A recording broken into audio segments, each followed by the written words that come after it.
This is what NU wants, at least to get back. The two-time Belen getting things fired up here for the NU side. Kasi kanina pa siya umaatake ng hard. Thanks for Belen, that's her second. Can't deny Bella Belen. Their leader, their heart and soul.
Hi Bel, congratulations on this another milestone.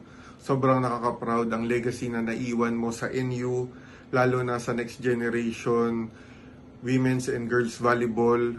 Isa kang inspiration para ma-push yung team this season at sa susunod pa.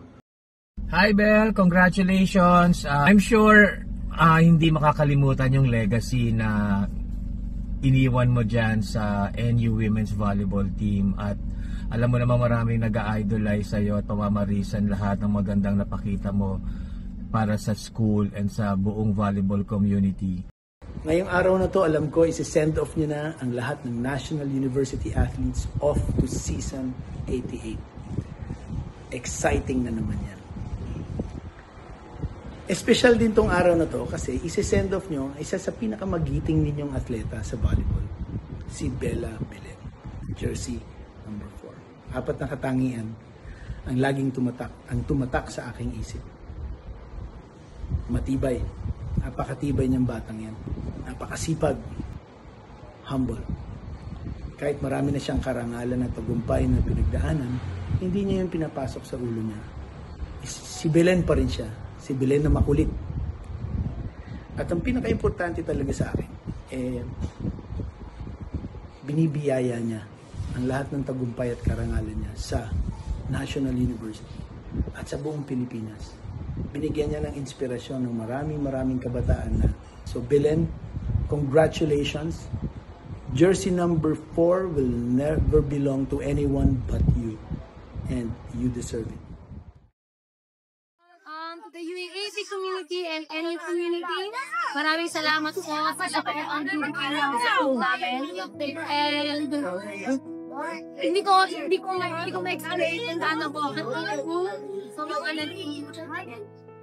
sa naging journey ko sa YouTube, sa maraming bagay siya. Marami ako natutunan na pwede kong madala sa susunod na time.